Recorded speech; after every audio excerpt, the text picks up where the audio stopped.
Y en esta mañana, y perdónenme, ¿verdad?, que haya repetido ese anuncio, pero es que quería darle un poquito de énfasis a fin de que todos participemos. Pero en esta mañana yo tengo de parte de Dios una palabra para la congregación que es bien sencilla, muy sencillita. Mi esposa me dice, no diga que va a ser breve, porque tú nunca eres breve. Pero la verdad es que si tuviera que acabar en 15 minutos, bueno, pues en 15 minutos termino. No estoy diciendo, no estoy prometiéndolo, pero digo que si fuera así, pero que tiene una importancia, y eso, para eso es que estoy diciendo esto, fundamental, que no se la doy yo, sino que se la dio el mismo Jesús, que básicamente dice que pudiera resumir toda la Biblia y las enseñanzas que en ellas hay en estos pequeños versos. Así que yo quiero que usted disponga su corazón ahora para que esta palabra, que es sencilla, provoque en usted y haga en usted la obra para la cual Dios la ha traído. Para que oyéndola no seamos tan solo oidores de la palabra, sino hacedores de ella.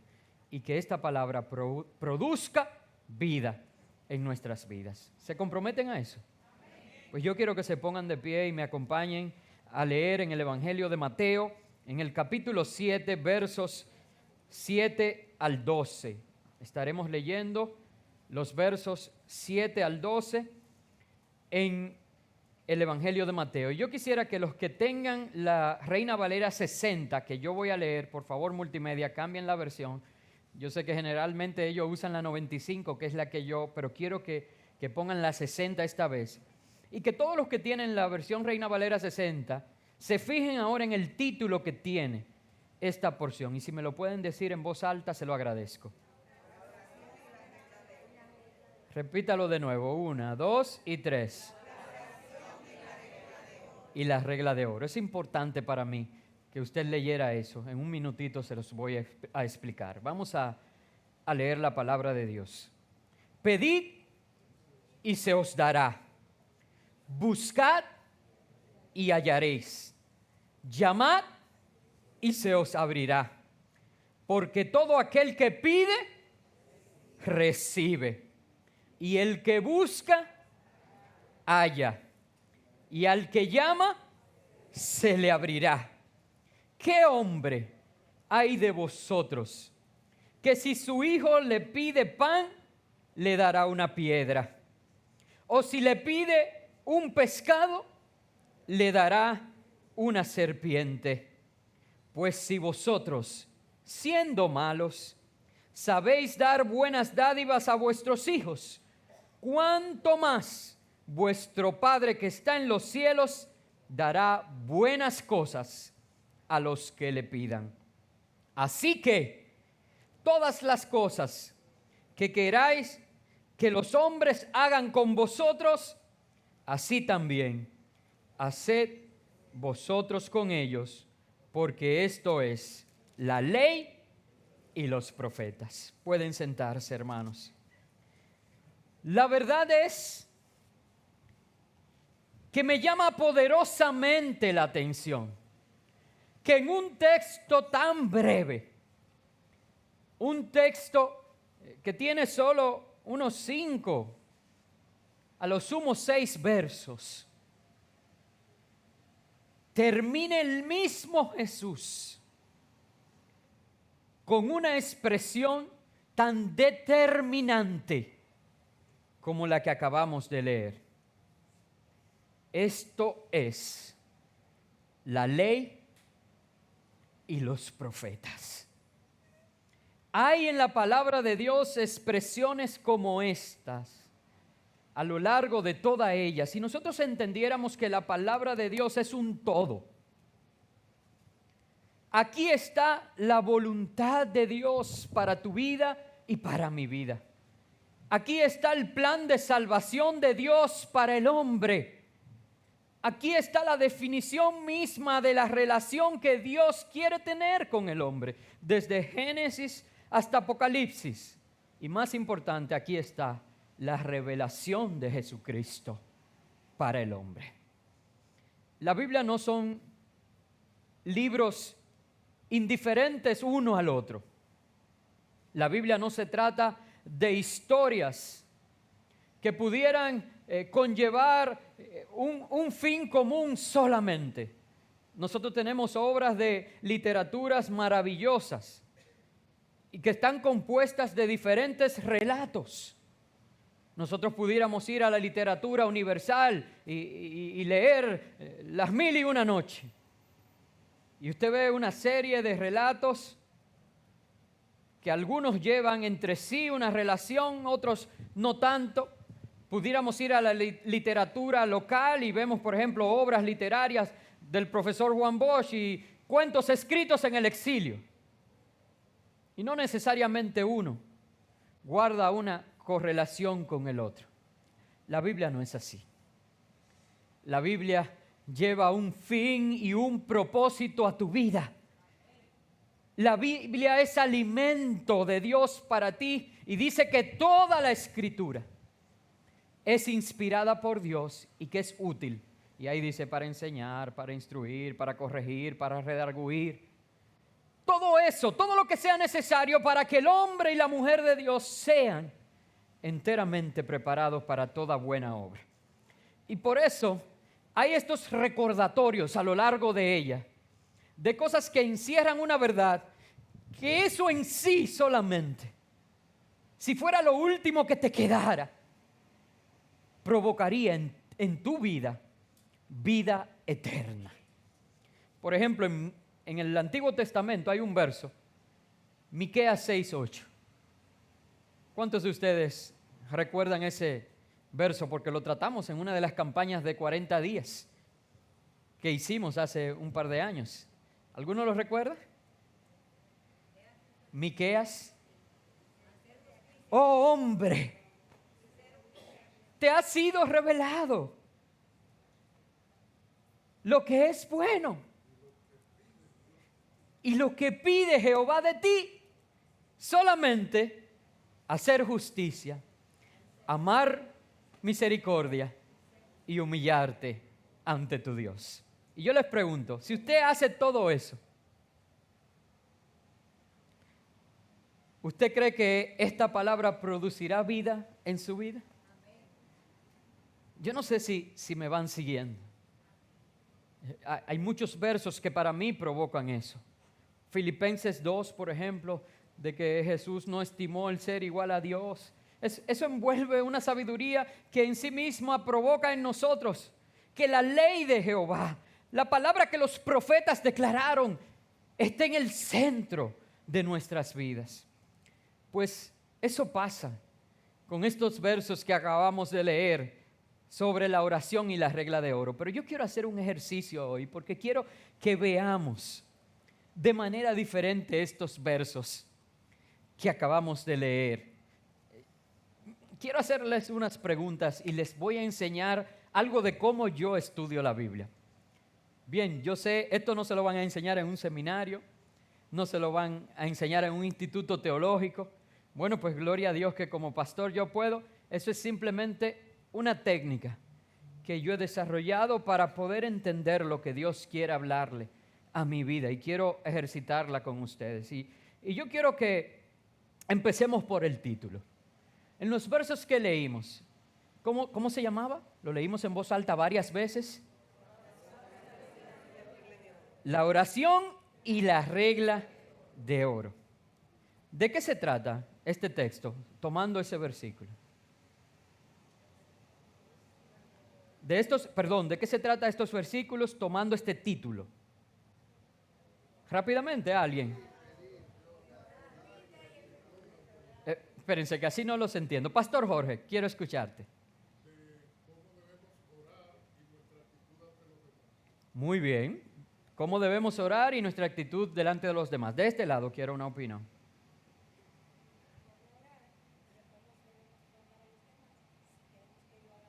Ok, ¿cómo orar y de cómo debemos tratar a los demás si queremos que ellos hagan lo mismo que nosotros? Muy bien.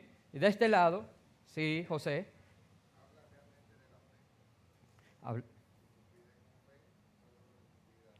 Habla de la fe, si tú pides con fe, todo lo que tú todos están correctos. Manuel, ¿tú quieres? Ya había pasado de este lado, pero si tú quieres opinar algo.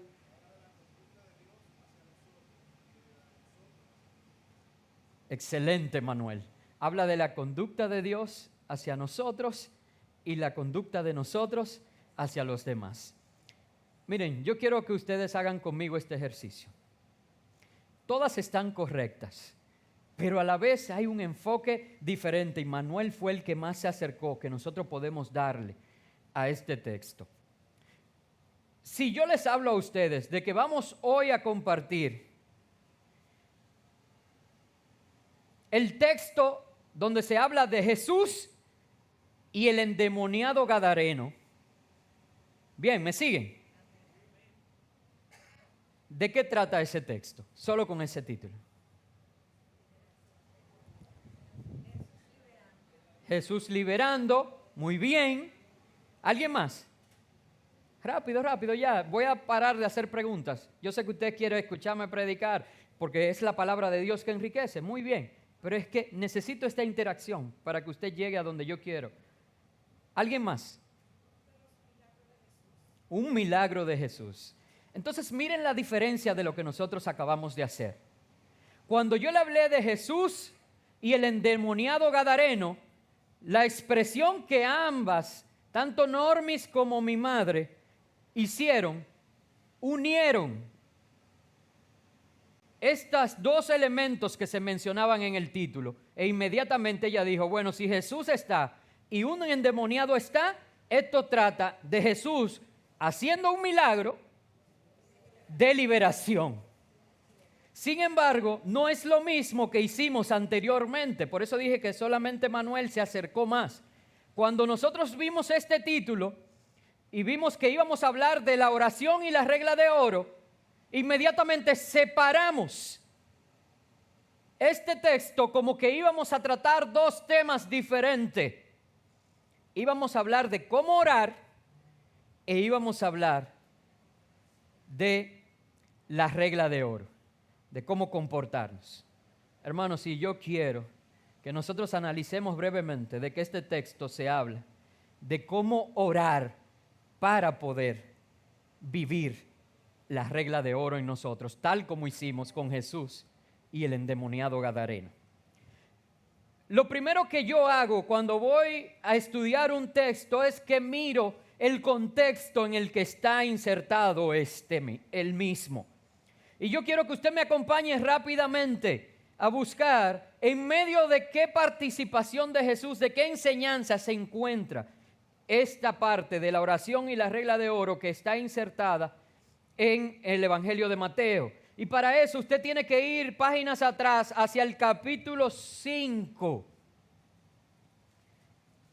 Sígame, por favor, es que para mí es más importante. Le dije que el mensaje es sencillito, pero que es tan trascendental que Jesús dijo que en él se resumen la ley y los profetas. Está en el capítulo 5.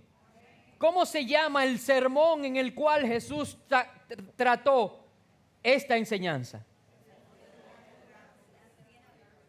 El sermón del monte, en el cual están incluidas, las bienaventuranzas. Entonces, ahora vaya conmigo pasando páginas. Jesús enseñó las bienaventuranzas en el sermón del monte, enseñó acerca de la sal de la tierra, enseñó acerca de la luz del mundo, Jesús y la ley, sobre la ira, sobre el adulterio. Y ahí usted ve que está moldeando carácter. En las bienaventuranzas estaba primero hablando acerca de las bendiciones, ¿verdad?, que tenemos al buscarle. Aquí ya está hablando de carácter. Luego trata en temas de doctrina, por ejemplo, sobre el divorcio, sobre los juramentos, cómo nosotros debemos comportarnos en cuanto a eso, sobre la venganza y nuestra sanidad interior, sobre el amor a los enemigos, sobre la limosna. Y en el capítulo 6 dice sobre la oración. Espérense, vamos a hacer una pausa, porque leímos en el capítulo 7 y dijimos que íbamos a hablar sobre la oración. Entonces yo le voy a decir, ¿usted cree que Jesús, con un ministerio de 3 años y en un mismo sermón, iba a repetir un tema 2 veces?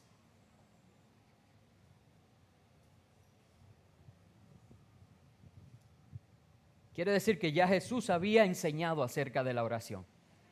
Le dijo cómo debían hacerlo. Ustedes cuando oren no lo hagan como estos fariseos que se paran en la plaza. No, enciérrense en un lugar secreto y tu Padre que te ve en los secretos. Y dice, y ustedes cuando oren hagan de esta manera. Padre nuestro que estás.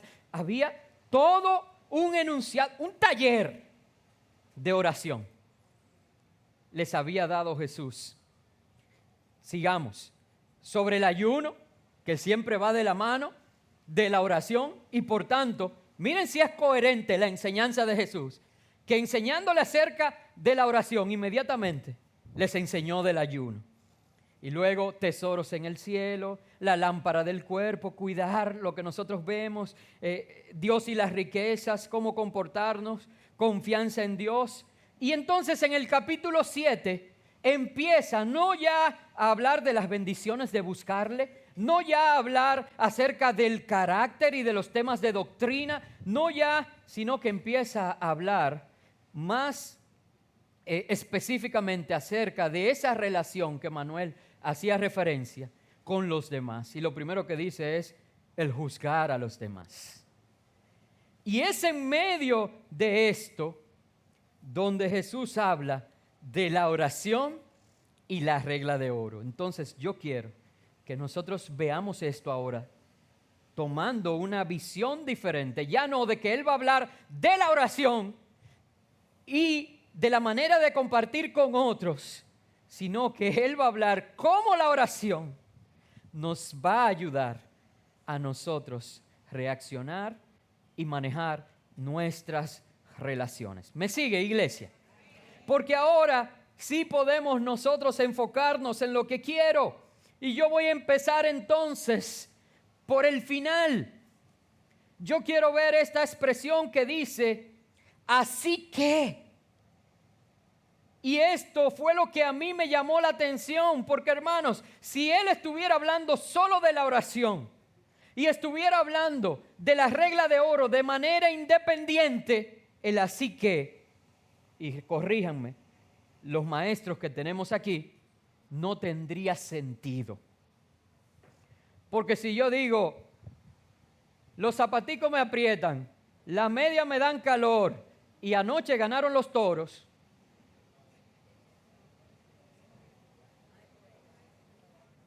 o le digo, así que ganaron los toros,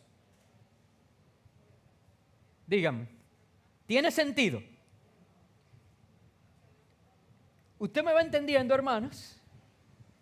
Cómo todo lo que Jesús dijo acerca de la oración nos lleva a la enseñanza que Él quería compartir con todos nosotros. Y dice, así que todas las cosas que queráis que los hombres hagan con vosotros, así también haced vosotros con ellos, porque esto es la ley y los profetas. Esta fue una de las expresiones de Jesús que para mí fue mucho más fácil de entender cuando conocí el Evangelio. De entender, no de aplicar. Eso me ha costado. Pero la entendí porque desde niño tuve la ventaja de que mi madre, educándome, me había enseñado una expresión similar, aunque con una motivación negativa. Mi madre me enseñó desde pequeño, no le hagas a otros lo que a ti no te gusta que te hagan. Y de hecho, históricamente, usted puede ver en la historia de la humanidad hay papiros y documentos históricos que hablan de que esta expresión se utilizaba en las ciudades antiguas, utilizando esta motivación negativa como una norma de convivencia. Es decir, no le hagas a otros lo que a ti no te gusta que te hagan. Y es Jesús quien toma esta misma enseñanza y la da con una motivación positiva que cambia por completo la manera de ver la interacción con los demás. Porque de forma negativa nosotros nos estamos directamente dirigiendo hacia aquellas cosas que no nos gustan. E inmediatamente yo pienso en esa enseñanza de no hacerle a otros lo que no me gusta que me hagan. Estoy pensando en todas esas cosas negativas. A mí no me gusta que se burlen, a mí no me gustan que me maltraten, a mí no me gusta que no compartan conmigo, a mí no me gusta que me sean indiferentes. E inmediatamente mi mente se ha fijado en todas esas cosas que son negativas. Y la Biblia me manda a que mis pensamientos estén dirigidos hacia todo lo negativo. ¿A qué cosas me dice la Biblia que yo debería dedicar mi pensamiento? ¿A qué dice la Biblia en esto pensad? Díganmelo.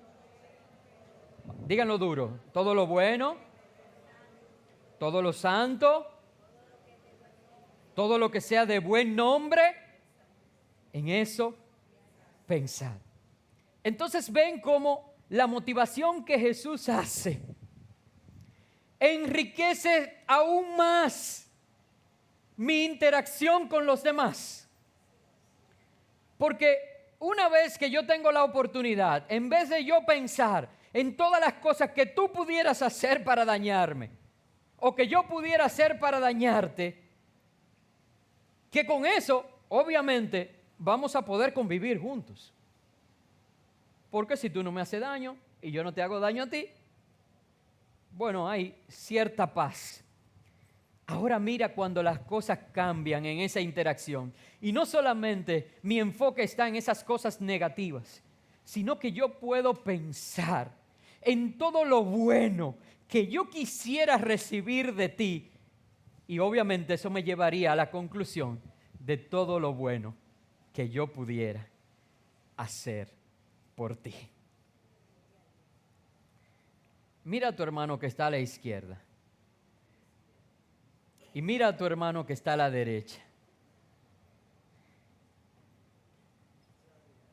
Ya, ¿lo miraste? Ahora mira, piensa en esto. Todas las cosas que quieras que ese hermano, mira a la izquierda, mira a la derecha, haga contigo, hazlo también tú con ellos, porque eso resume la ley y los profetas. Entonces yo quiero que rápidamente me digan una cosa que pensaron. De este lado, vamos rápido, por favor. Josué, depositar en pesos. Abril, dale tu cuenta, Josué. Depositarle 1,000 pesos. Muy bien, dale tu cuenta. A ver, de este lado. ¿Quién miró y qué pensó? Rápidamente. Que la ame más. Hermana Candelaria, prepárese para ser amada más. De este lado, ¿quién pensó algo? Rápido, ayúdenme a predicar. ¿Qué? Pero no, algo que te gustaría que ella te hiciera a ti. A ver, ¿quién más? ¿Quién pensó algo? Llamarla. Muy bien. O sea que usted quisiera que ella la llame a usted. Pero es que ustedes no me están entendiendo. Es algo que usted quiera que le hagan a usted. Dígame a alguien, no me voy a mover de este lado hasta que alguien me diga algo que usted quisiera que le hagan. Rápido, levanten la mano. Sí. Es que ustedes son muy cristianos, a ustedes les gusta dar. Yo le estoy diciendo cosas que ustedes quieren que le den. Vamos a ver de este lado, ¿quién pensó? Yo nunca puedo olvidar a la señora Amparo Casado. Son muy cristianos. José, sí. Noemí. ¿Ah? Que te siga amando. Noemí, prepárate que José te va a seguir amando. Melissa, ¿tú levantaste la mano? ¿Qué tú quisieras que te hicieran? Que te cocine. Prepárate, Emily, para que Melissa te cocine. Lo que la palabra nos está diciendo es que todas las cosas que nosotros quisiéramos recibir de otros, empecemos a hacerla. Pero dice, todas las cosas que vosotros queráis que los hombres hagan con vosotros, así también, dice así también, haced vosotros con ellos. Hermanos, esto es la ley y los profetas. Y hay obstáculos para que eso se desarrolle entre nosotros. Hay obstáculos. Y para eso yo quiero ir a otra porción de las Escrituras en la que Jesús dijo la misma expresión. Dijo, esto que les estoy diciendo resume la ley y los profetas, que está en Mateo también, más adelante en el capítulo, me parece 22, si lo tienen listo. Mateo 22, a partir del verso 34. Y fíjense, en este capítulo lo que está pasando simplemente es que viendo todo lo que Jesús estaba enseñando y cómo hablaba con autoridad y los hacía pasar a veces vergüenza, trataban siempre los fariseos de tentarlos y de buscar una manera de hacerlo caer. Le preguntaron, y ellos eran doctos en la ley. A veces creemos que la palabra de Dios es pura letra, pero ella misma dice que la letra para nada aprovecha, que la letra mata. Es el Espíritu lo que vivifica y tenemos que aprender a recibir el Espíritu que hay en esta palabra. Y le preguntaron, ¿y de qué se trata? ¿Cuál es el gran mandamiento? ¿Cuál es esa palabra que resume la ley y los profetas? Parece que los fariseos no estaban en el capítulo 7 escuchando, en el Sermón del Monte. Ya él había dado muestras de qué cosa resumía la ley y los profetas, y le dicen, ¿cuál es el gran mandamiento en la ley? Y entonces Jesús le dijo, amarás al Señor tu Dios con todo tu corazón y con toda tu alma y con toda tu mente. Este es el primero y grande mandamiento. Y el segundo es semejante. Amarás a tu prójimo como a ti mismo. Y mira lo que dice el verso 40, dice, de estos dos mandamientos depende toda la ley y los profetas. ¿Por qué se hace tan difícil cumplir con algo tan fundamental que tiene en sí mismo toda lógica y que Jesús nos da la clave y dice que resume la ley y los profetas? Jesús nos dijo, tú tienes que hacer a los demás lo que tú quieres que ellos hagan con vosotros. ¿Por qué, si eso es tan lógico, se nos hace tan difícil? ¿Saben por qué? Porque en este verso de Mateo 22 se define cómo debe ser nuestra interacción. Y Manuel la definió en su participación. Primero, nuestra relación vertical. La relación que es con Dios y es en Dios tiene que estar de la manera adecuada en el primer lugar de nuestras vidas. Por eso el primer y más grande mandamiento es amarás a Dios sobre todas las cosas. Y no hay ninguna persona que pueda tener una relación adecuada, ni con esposo, ni con esposa, ni con amigos, ni con jefe, ni con vecinos. No hay forma de que podamos tener la convivencia adecuada con los demás si antes nuestra relación vertical con Dios no ha sido colocada en su justa posición. Lo primero, amado hermano, lo primero, amado amigo que nos visitas, es que amemos a Dios por sobre todas las cosas. Lo primero que tenemos que arreglar en nuestras vidas es el orden de prioridad. Nada puede ocupar el lugar de Dios en tu vida. Ni esposo, ni esposa, ni padre, ni madre. Hermanos, motivaciones del Antiguo Testamento que decía que el corazón de los hijos se irá. Jesús lo usaba de una manera diferente. Jesús venía y decía, el que no deje padre ni madre, por causa de mí, no es digno de mí. Jesús hablaba de sí mismo como causa de división. Y son conceptos que no entran en contradicción con el Dios de toda la unidad. Porque lo que Jesús está diciendo es que tiene que haber una separación del mundo y de las cosas del mundo a fin de arreglar y acomodar lo espiritual a lo espiritual. Y lo primero que nosotros tenemos que arreglar para solucionar nuestras relaciones en este mundo es nuestra salud espiritual por medio de una relación íntima con Dios, donde yo sea el amante de Dios y donde Dios sea el amante de mi alma, donde Él sea mi primer lugar, donde mi vida sea por y para Él y donde todo lo que yo haga, Dios primero.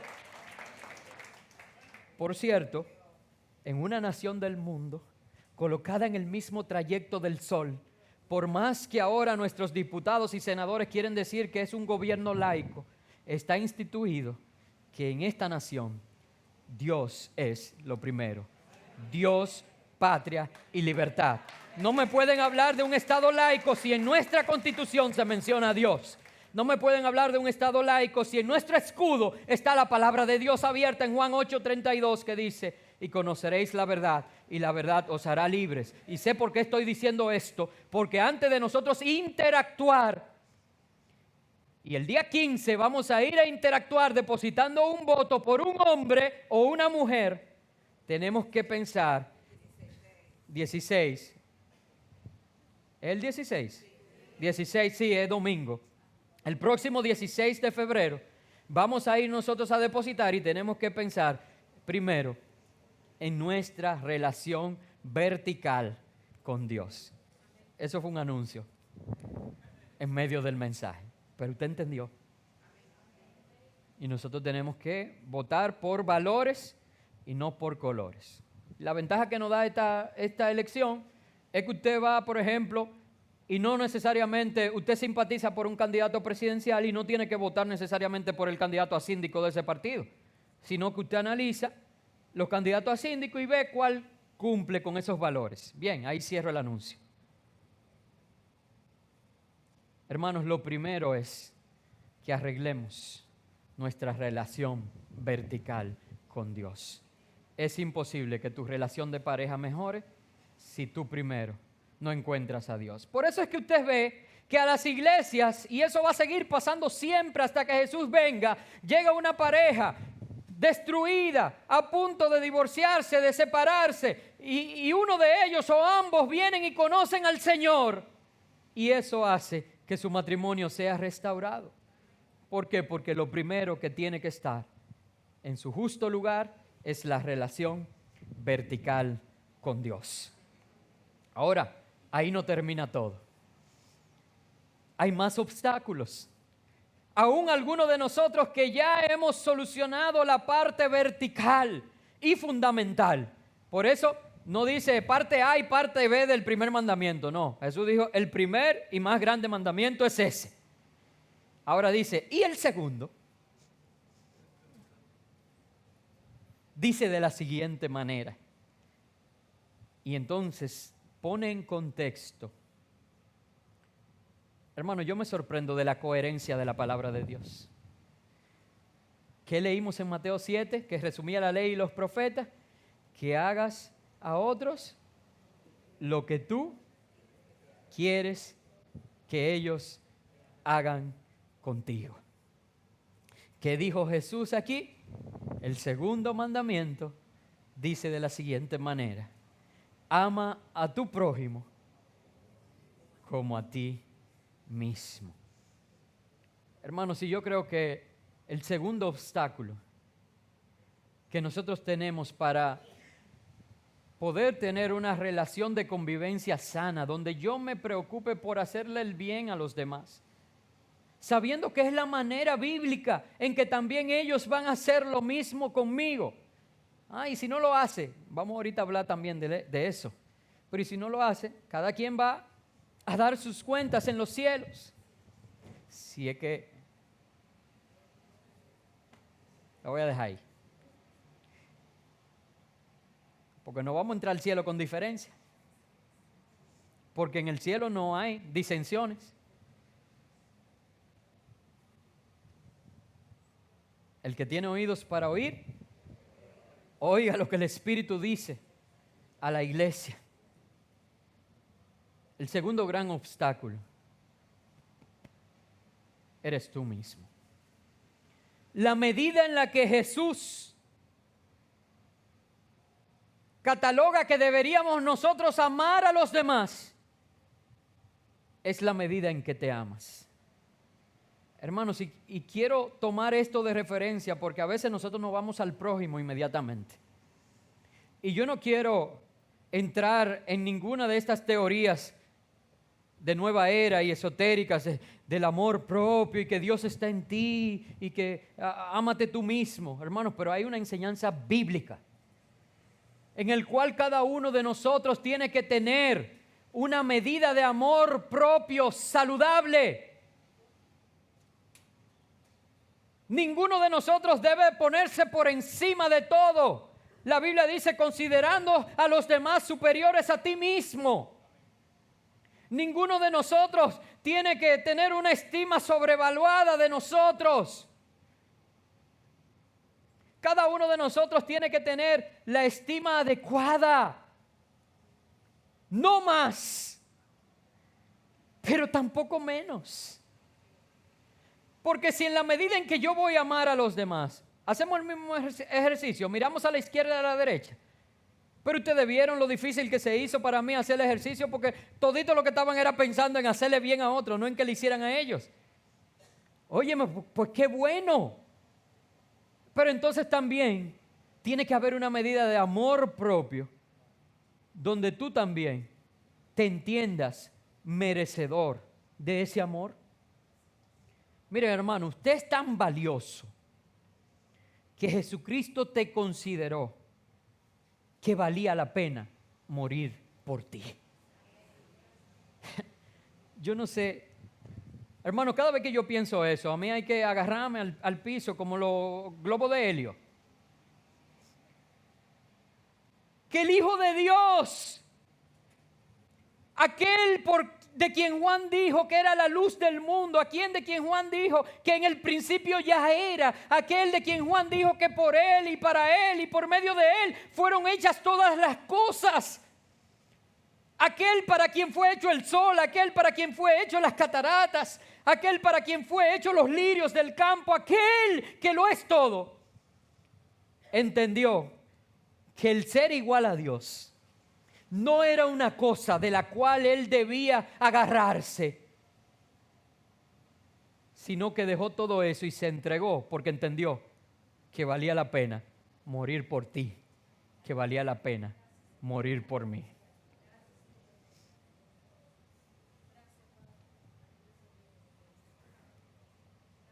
Hermano, ¿tú sabes cuál es el valor de las cosas? El valor de las cosas es diferente al precio.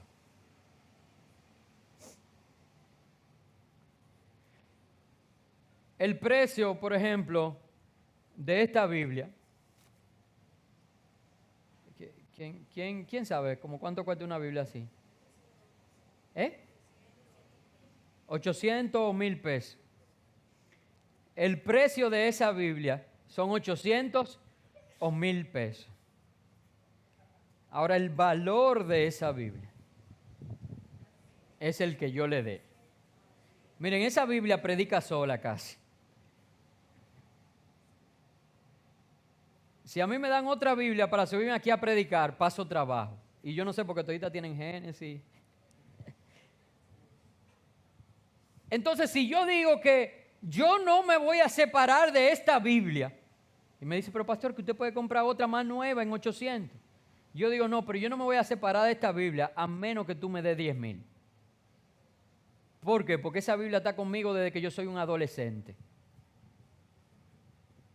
Y entonces yo digo que por menos de 10,000 yo no se la doy a nadie. Y todavía si voy al valor espiritual de ella, la palabra de Dios, es invaluable. Pero quiero hacer un ejercicio con números para que nadie se ofenda ahorita y diga que yo dije que la Biblia valía de 10,000 pesos.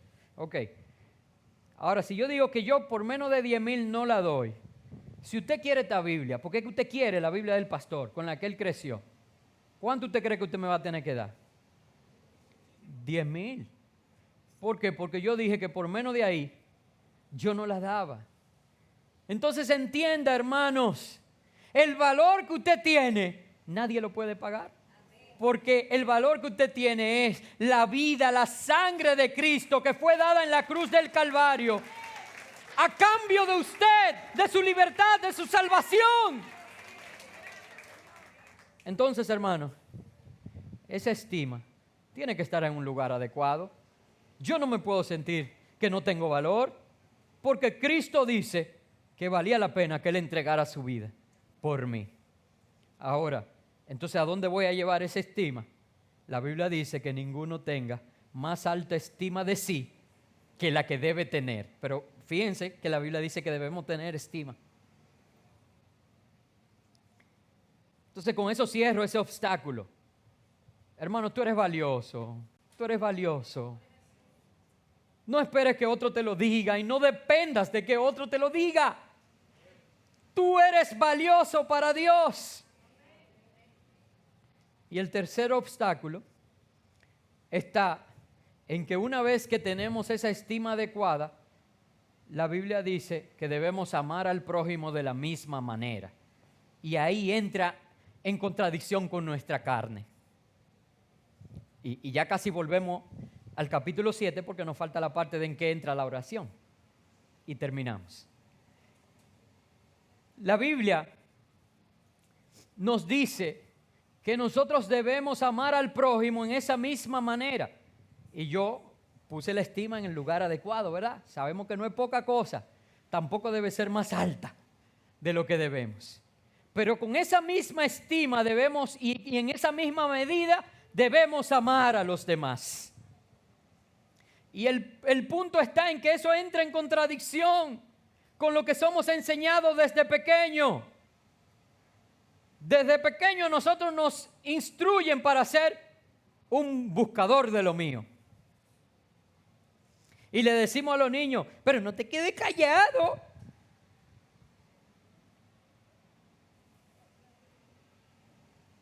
No te quedes callado, pide. Que yo pago lo mismo que todos los papás en ese colegio. Exige, demanda. Hermano, ¿usted sabe por qué, por ejemplo, en nuestros países la corrupción es un mal que de verdad erradicarlo conllevaría un cambio? ¿Perdón?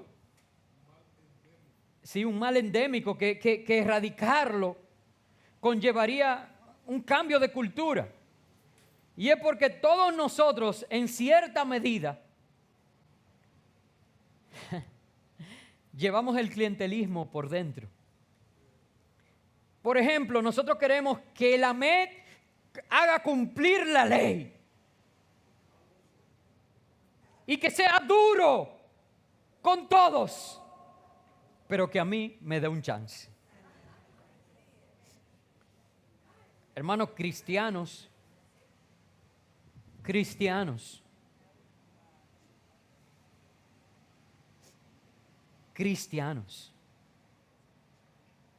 ¿usted se ha puesto a pensar que cuando usted le pide un chance a la AMED, usted está siendo corrupto?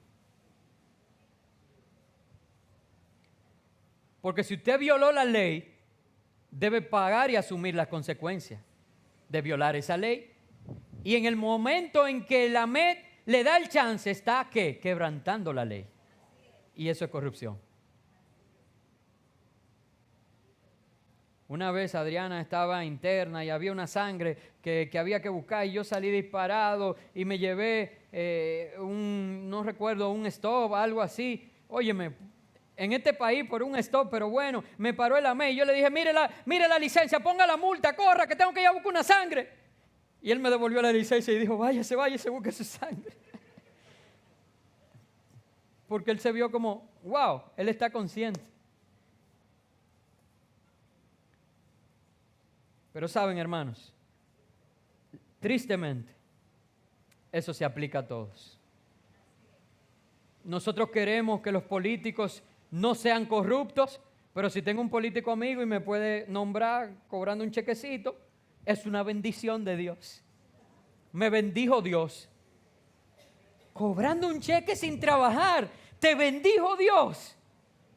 Eso es mentira del diablo para involucrarte en sus redes. La Biblia dice que el que no trabaja, que tampoco coma.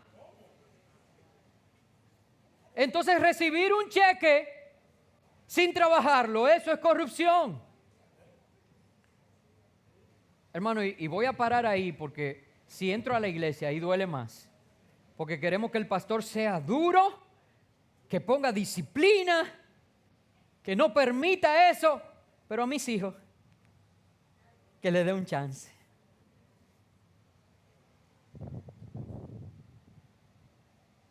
Así somos. Y eso se llama doble moral. Y como cristianos, en Apocalipsis la Biblia habla de lo que son frío y caliente. Y dice, mejor te fuera a ser frío o caliente, porque a los tibios le da asco a Dios. A los tibios los vomitaré de mi boca. Entonces, ¿qué vamos a hacer? Ay, pastor, mire, yo entendí perfectamente con esos ejemplos gráficos que usted puso. Ay, cuando yo me imaginé esos vómitos.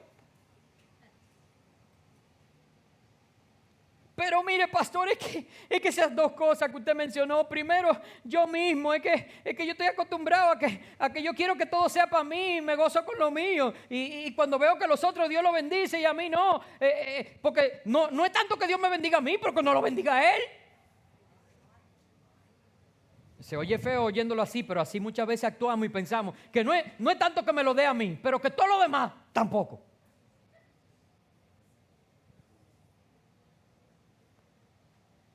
O también está el caso, pastor, mire, yo quiero hacer el bien, pero es que todo es para allá y nada para acá. Porque también el cristiano tiene que ser agradecido. Pero hay mucha gente que cree que merece todo. Y eso no tiene clase social. Hay ricos malagradecidos, hay pobres malagradecidos. Y usted le da, y siempre cree que yo soy pobre, a mí hay que darme. No, ¿quién dijo? Los de Macedonia están ahí. En la Biblia está todo. Que de su pobreza abundaron en generosidad. Tenían todo lo necesario y les sobraba. Abundaba. No me gusta decir sobraba porque no sobra, abundaba para toda buena obra. Y entonces, ¿qué yo voy a hacer? ¿Cómo yo voy a cumplir esto que resume la ley y los profetas? ¿Cómo yo voy a poder hacer a otros lo que quiero que me hagan a mí? Me prohibieron saltar. Se me olvidó ahí. Yo estoy en una lucha ahora. El terapeuta rehabilitador me prohibió caminar, correr y saltar. Y entonces el endocrinólogo me dijo que tengo que hacer ejercicio. Me quedan nadar, hacer bicicleta y hacer elíptica.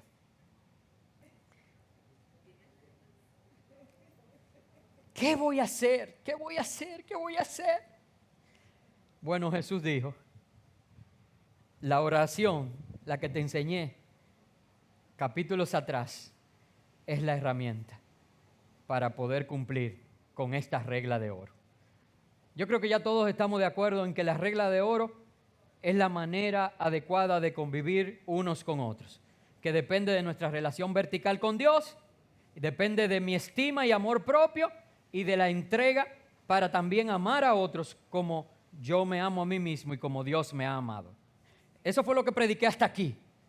Y entonces ahora, la oración, el Señor nos la entrega como una herramienta para poder cumplir eso. Lo primero que dice es pedid y se os dará. Y avanzamos a donde dice, porque todo aquel que pide, recibe. Hermanos, para tu problema de estima propia, pero también para tener amor hacia aquel. Ahí en el Sermón del Monte dice que hasta los enemigos tenemos que amarlo. Y tú le dices, Señor, me es imposible. Y el Señor te dice, pide y se te dará. Porque todo el que pide, recibe.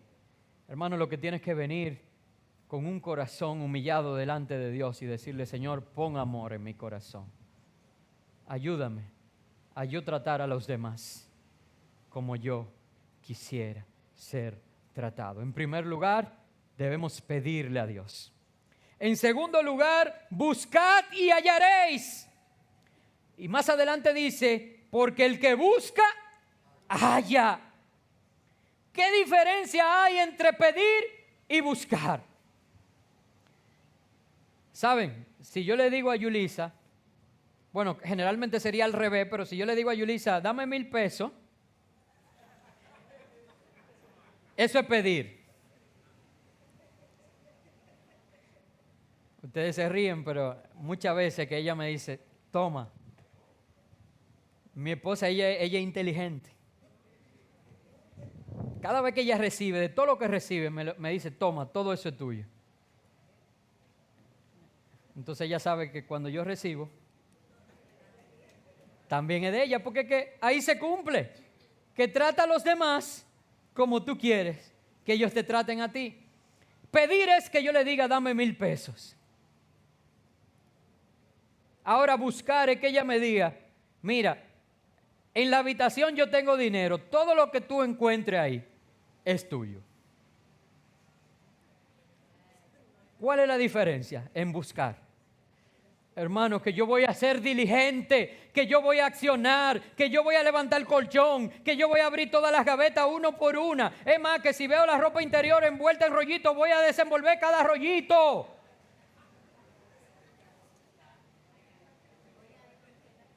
Voy a ser diligente en procurar las cosas que de antemano ya ella me dio. Hermanos, aquí están todas las promesas de Dios para tu vida. Aquí está toda la forma del carácter que debes tener, que es el carácter de Cristo. Aquí están todos los mandamientos que debes obedecer. Busca diligentemente entender cuál es la voluntad de Dios y hallarás la voluntad de Dios. Porque la Biblia dice que orando, todo el que busca, halla. Y dice ciertamente, busca y hallarás.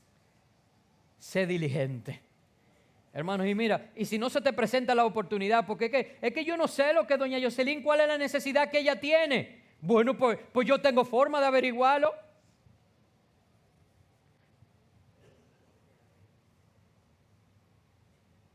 Es que yo quisiera hacerle un regalo, porque por cierto ella me regala siempre en mi cumpleaños. Entonces yo puedo llamar a Iván, yo puedo llamar a Elín, es más, yo puedo llamar a Alejandro José en España y decirle, mira, ¿qué le gusta a tu mamá? ¿Qué tú crees que ella pudiera necesitar? Porque un hijo siempre sabe lo que sus padres necesitan, hello. ¿Verdad, hijos? Y ser diligente en hacer el bien. Es ver que una hermana va con un bastón y se le hace difícil bajar allá y no es decir, mire, ayúdenlo. No, es yo correr y ayudarlo, porque un día yo quisiera que a mí también me ayudaran. Y así debemos orar. Es decir, Señor, yo te he pedido que pongas en mí amor hacia ese hermano, pero yo voy a buscar que tú me llenes de amor, Señor. Busca y hallarás. Y por último, llama y se te abrirá, porque al que llama, se le abrirá. ¿Qué significa llamar? Miren, lo primero es que llamar da un sentido de pertenencia. Por ejemplo, si un ladrón quiere entrar a la casa de mi mamá, se va a anunciar. Quiere ser oído. Va a tratar de manera sigilosa de acercarse. Pero yo cuando llego a mi mamá hago un sonido como este. Y mami de una vez dice, ¿quién es? Y yo le digo, Kanki. Y ella sabe que soy yo. Y a mí ni me dicen Kanki, ni me llamo Kanki. Eso es por algo que nosotros conocemos, una historia de nosotros y de un personaje conocido de nosotros. Pero cuando se dice eso, ella sabe que soy yo. ¿Y qué pasa con la puerta? Dice, no, yo no conozco ningún canqui. ¿Dice eso? No, ella viene, abre y me dice, mira, tonto, por lo del relajo. Y abre la puerta. Da un sentido de pertenencia, de que te conozco, de intimidad. Cuando nosotros venimos delante de Dios y decimos, Señor, aquí estoy, y es que lucho con esto, es que me da trabajo, hermano, es que, Señor, es que ese hermano es un limón agrio. Y el Padre te abre y dice, yo sé, yo entiendo, pero yo lo amo a Él, te amo a ti, y tú puedes hacerlo de esta manera, solo tienes que negarte a ti mismo. Y en eso te pareces a mí, y mi espíritu te cubre y te llena de un amor que no puedes explicar. Y amas a ese hermano aún sin esperar nada a cambio. Y eso va a provocar en el hermano una reacción y te va a devolver ese amor. Porque haz a los demás y trata a los demás como también quieres que ellos hagan contigo. Pero además el llamar involucra una desesperación. Si mi madre estuviera en el mismo ejemplo que di en su habitación, es más difícil que ella escuche la puerta. Todavía peor si está dándole con el dedito al iPad ahí. Entonces en ese caso uno dice, mami, estoy aquí, ábreme. Eso es llamar. Y cuando te acercas en oración, es decir, Jesús, Hijo de David, ten misericordia de mí. Señor, ¿cuánto me cuesta? Y entonces en vez de orar, pidiendo, estamos clamando la ayuda de Dios. Pero con la promesa de antemano, los 1,000 pesos, ve y búscalo, en el cuarto hay. Y todo lo que tú encuentres es tuyo, con la promesa de que al que llame se le abrirá.